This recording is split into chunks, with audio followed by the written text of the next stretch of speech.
Hello दोस्तों, fish Palanpur में आपका स्वागत है। दोस्तों, आज मैं आपको दिखाऊंगा कि हम अपने फार्म पे फ्राई साइज के या सेमी फ्राई साइज बोल लीजिए या फिर धानी बोल लीजिए, इन सब मछली के बच्चों को क्या फीडिंग कराते हैं और कैसे कराते हैं और क्या क्या डोजेज है और ये मतलब कितना अफोर्डेबल भोजन है, ये सब मैं इस वीडियो में आपको प्रैक्टिकली कैसे हम लोग करते हैं वो भी दिखाऊंगा और बताऊंगा भी कि क्या कैसे किया जाता है। ठीक है, शुरू करते हैं। और शुरू करने से पहले दोस्तों, अगर आप चैनल पे नए आए हैं तो चैनल को सब्सक्राइब कर लीजिए, और क्योंकि मैं इसी तरीके का इन्फॉर्मेटिव वीडियो प्रैक्टिकली कैसे हम लोग करते हैं वो भी दिखाता हूँ और नए नए टॉपिक पे वीडियो भी बनाते रहता हूँ। ठीक है, तो चलिए शुरू करते हैं अब। ठीक है, तो सबसे पहला इसमें जो मैं आपको पहले बताऊंगा कि क्या क्या सामान लगेगा और उसे कितना क्वांटिटी में डालना है वो मैं वीडियो के अंत में बताऊंगा। ठीक है, तो सबसे पहले मैं क्या क्या सामान लगता है वो बता देता हूँ। ये जो आप देख रहे हैं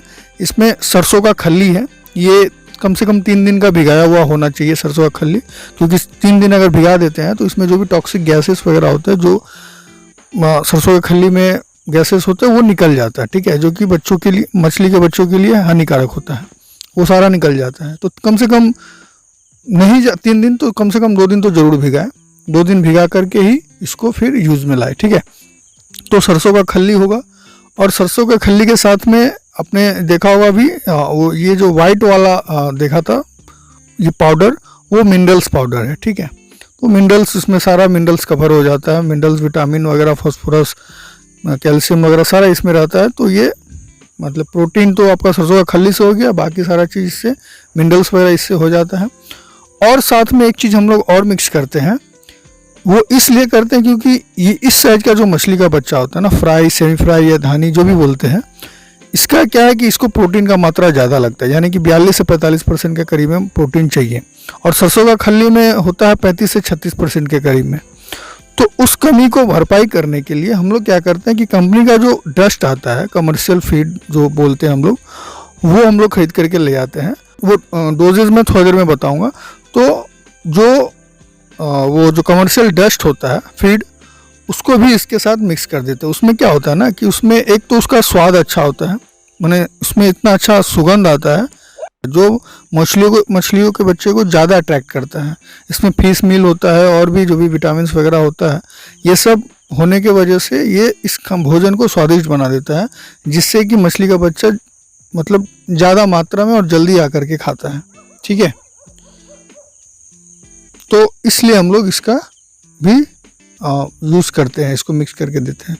और इसको मस्त आराम से आप इसको एकदम पानी में पतला घोल बना लीजिएगा और घोल करके चारों तरफ तालाब के छिड़काव कर देना है। ठीक है, और ये कम से कम 3 टाइम होना चाहिए। 3 टाइम अगर करते हैं, सुबह, दोपहर, शाम, फिक्स टाइम पे, तो आपका रिजल्ट काफ़ी बेटर मिलेगा। ठीक है, अब मैं आपको इसका क्या डोजेज है वो मैं आपको बता देता हूँ।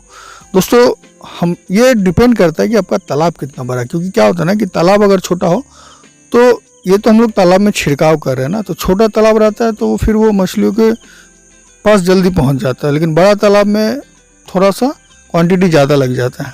तो हम लोगों का जो ये तालाब है 4 से 5 कट्टे का तालाब है, तो इसमें ज़्यादा क्वान्टिटी का नहीं ज़रूरत पड़ता है। तो जैसे कि इस तालाब में हम लोगों ने डाल के रखा हुआ है, ये धानी साइज का मछली 5 किलो के करीब में था। ठीक है, और जिसमें कतला और ग्रास कार्प का बच्चा था, ये धानी सेमी फ्राई बोल लीजिए, तो उस साइज का मछली का बच्चा था, तो 5 किलो वजन में था। तो इसे हम लोग 2 किलो सरसों का खल्ली देते हैं और 50 से 70 ग्राम के करीब में मिनरल्स रहता है, और वही उसी मात्रा में 100 ग्राम के करीब में, 100-150 ग्राम के करीब में आपका कमर्शियल फीड रहता है। 100-150 नहीं, सॉरी, 200 ग्राम के करीब में कमर्शियल फीड रहता है, जो डस्ट बोलते हैं वो तीनों मिक्स करके हम लोग आराम से इसको खिलाते हैं सुबह शाम। ठीक है, अब एक चीज़ और आप कर सकते हैं, जो हम लोग करते हैं कि हर 1 दिन या 2 दिन के गैप में आप इसमें जो आप ये जो खाना बना रहे हैं उसी में आप 1 मुट्ठी बोल सकते हैं नमक डाल दीजिए, नमक मिक्स करके फिर इसको खिलाइएगा। ठीक है, हर 1 दिन या 2 दिन का गैप में। ठीक है, तो इससे क्या होता है कि मछलियों के लिए बेटर होता है, उसका इम्यून सिस्टम भी अच्छा होता है और डाइजेशन भी अच्छा से होते रहता है। ठीक है, एक तरीका सैनिटाइज़र का भी काम कर देता है ये। तो दोस्तों कैसा लगा ये वीडियो, और वीडियो अगर अच्छा लगा हुआ हो तो चैनल को सब्सक्राइब कर लीजिए। और आगे भी मैं स्पॉन को कैसे क्या खिलाते हैं और बड़ी मछलियों को क्या खिलाते हैं, कैसे खिलाते हैं, वो सारा वीडियो मैं बनाकर आपको दिखाता रहूँगा और बताता रहूँगा। ठीक है, धन्यवाद।